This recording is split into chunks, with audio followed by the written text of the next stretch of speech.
Welcome to Italy TV. If you're new to this channel, please subscribe and hit the notification bell. Thank you.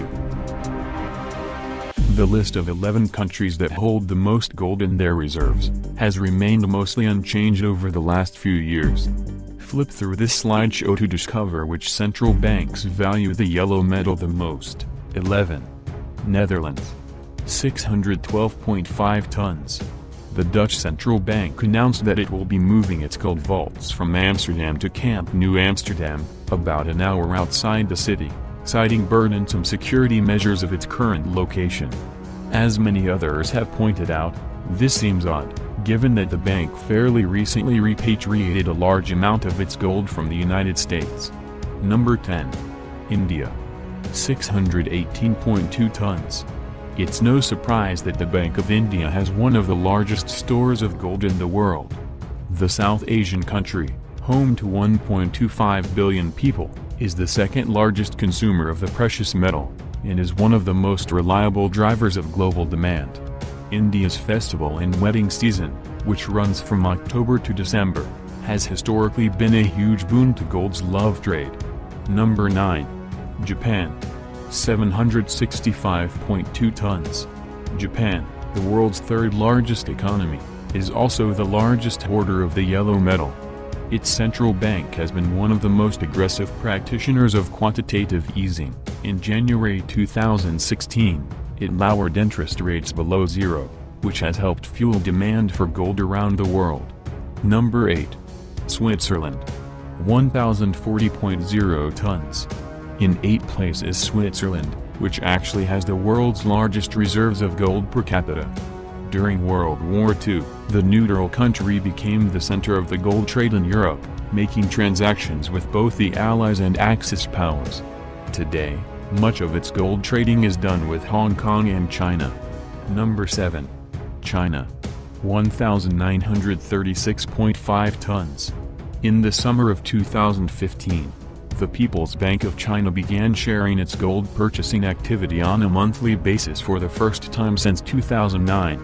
Although China comes in 7th for most gold held, the yellow metal accounts for only a small percentage of its overall reserves, a mere 2.8%, the lowest of the top 10 central banks with the most gold.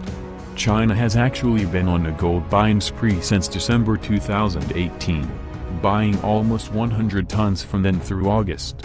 Number 6. Russia. 2,219.2 tons. The Russian central bank has been the largest buyer of gold for the past 7 years and overtook China in 2018 to have the 6th largest reserves. In 2017, Russia bought 224 tons of bullion in an effort to diversify away from the US dollar, as its relationship with the West has grown chilly since the annexation of the Crimean Peninsula in mid-2014. To raise the cash for these purchases, Russia sold a huge percentage of its U.S. treasuries. Number 5.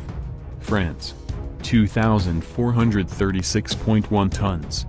France's central bank has sold little of its gold over the past several years, and there are calls to halt it altogether.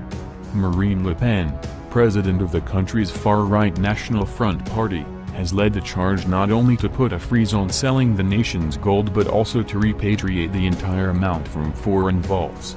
Number 4. Italy. 2,451.8 tons. Italy has likewise maintained the size of its reserves over the years, and it has support from European Central Bank, ECB, President Mario Draghi. The former Bank of Italy governor, when asked by a reporter in 2013 what role gold plays in a central bank's portfolio, answered that the metal was a reserve of safety, adding, "It gives you a fairly good protection against fluctuations against the dollar." Number 3. Germany. 3,366.8 tons. In 2017, Germany completed a 4-year repatriation operation to move a total of 674 tons of gold from the Banque de France and the Federal Reserve Bank of New York back to its own vaults. First announced in 2013, the move was expected to take until 2020 to complete. Although gold demand fell in 2017 after hitting an all-time high in 2016, this European country has seen gold investing steadily rise since the global financial crisis. Number 2. United States. 8,133.5 tons. With the second largest official holdings in the world, the U.S. lays claim to nearly as much gold as the next 3 countries combined. It also has the second highest gold allocation as a percentage of its foreign reserves at 76%. From what we know, the majority of U.S. gold is held at Fort Knox in Kentucky, with the remainder held at the Philadelphia Mint, Denver Mint, San Francisco SA office and West Point Bullion Depository. Number 1. Philippines. Over 1 million tons. They are sitting on top of the world's wealth, which was put into a secret account, and it has more gold than anybody knows about. Assets, it's gold. It's more gold than people know about. It's over 1 million metric tons of gold. So 1 million metric tons of gold is not something you can just hide. So where's the gold? 400,000 metric tons are in the Central Bank of the Philippines.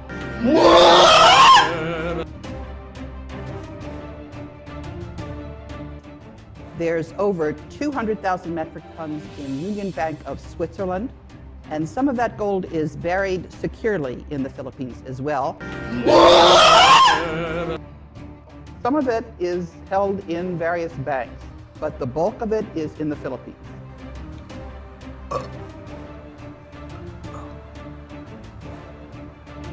So the World Bank holds the note on that gold? No. It is in a special trust account that was set up by Ferdinand Marcos. Oh my God! What? The Philippines is the richest country in the world. Even President Ronald Reagan knows and said this. Did you know about Marcos gold?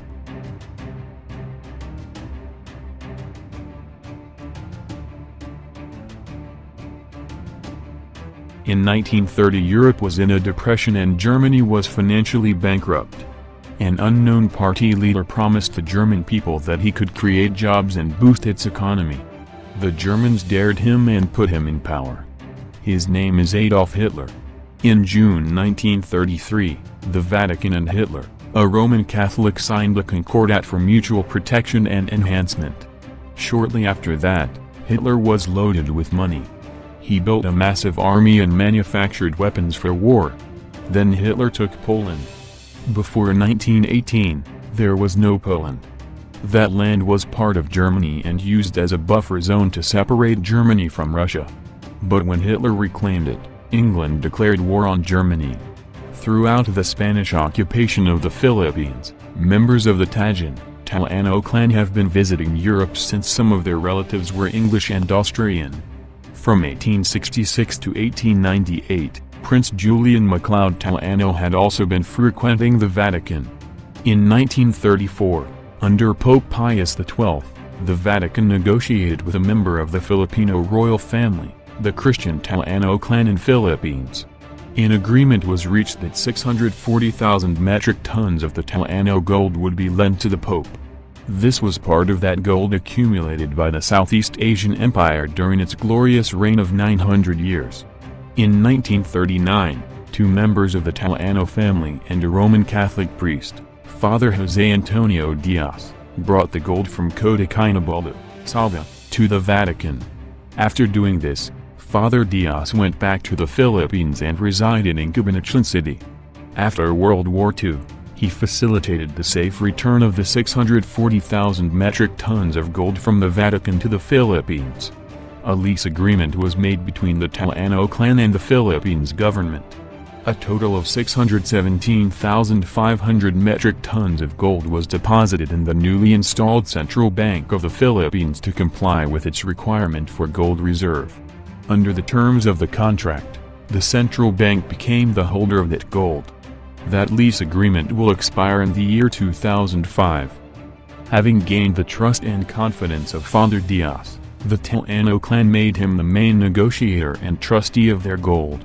Father Diaz, in turn, hired the services of attorney Ferdinand de Marcos, then a highly recommended brilliant young lawyer having attained notoriety when he successfully defended himself in a Nalang case in 1939.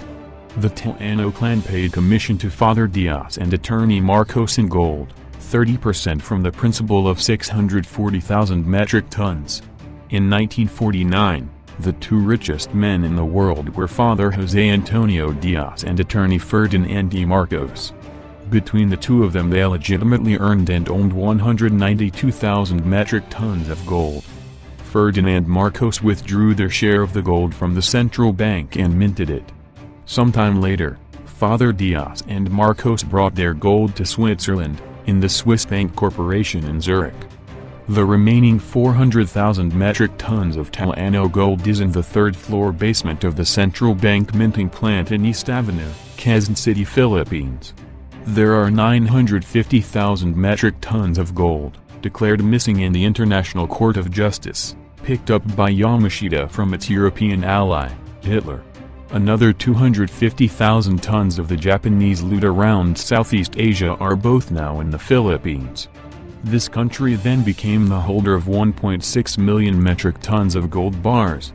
Some of the Yamashita gold buried in the Philippines has been found, but the bulk of it is still buried to this day.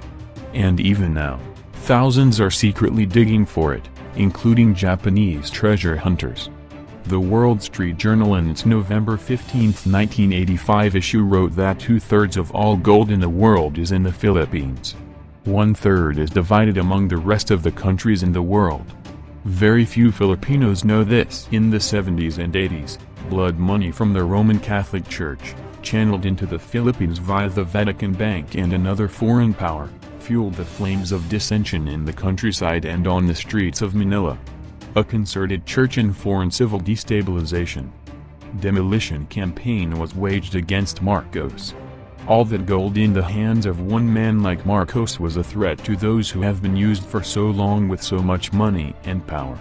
Marcos became too powerful and would not toe the line of the two established power in the world, the Vatican and the Trilateral Commission, USA, Germany, Japan. But Marcos was no lapdog to any foreign power. In his grand plan, Marcos wanted to re-establish the former grandeur of the Philippines and the whole region of Southeast Asia, the former Malayan Empire. In June 1983, Marcos appeared before the first world leaders in Toronto. He announced his plan to boost the economy of the Southeast Asian region by creating the Asian dollar. This would be backed up by the 400,000 metric tons of gold in the Central Bank of the Philippines and the other gold he scattered around the region. He would also add to this his own personal 192,000 metric tons in Switzerland. This Asian dollar, backed up by the 2/3 of all the gold in the world that was in the Philippines, would have made the Philippines money more valuable and stronger than the American dollar. This was his vision to raise Southeast Asia to be at par with the rest of the first world countries. When Father Jose Antonio Diaz, alias Severino Sandaromana, died in 1974, all that 30% commission in gold became legendary Marcos gold. After providing for his family in Marcos' letter of instruction, the whole wealth derived from this was supposed to be given to the Filipino people. This was the Marcos wealth that some politicians and churchmen kept on saying was the ill-gotten Marcos wealth that until today is in Marcos' secret accounts. Here, 170 banks that Marcos deposited money on.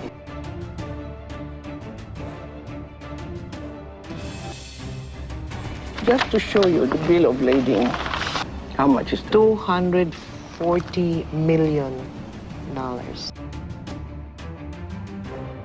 Oh my goodness. Is it million? Billion? billion? Billion? 240 billion?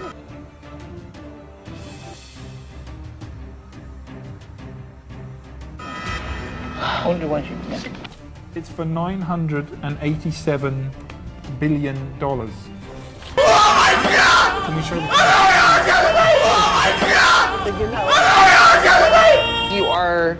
You are rich beyond compare. No, this will save the world. The world. So, Mrs. Marcos, are you saying you're open to giving some or an amount of this one to the country, to the Filipinos. Not only the Philippines, but the world. On April 9, 1973, Marcos said, "My earthly goods have been placed in the custody and for the disposition of the Marcos Foundation dedicated to the welfare of the Filipino people."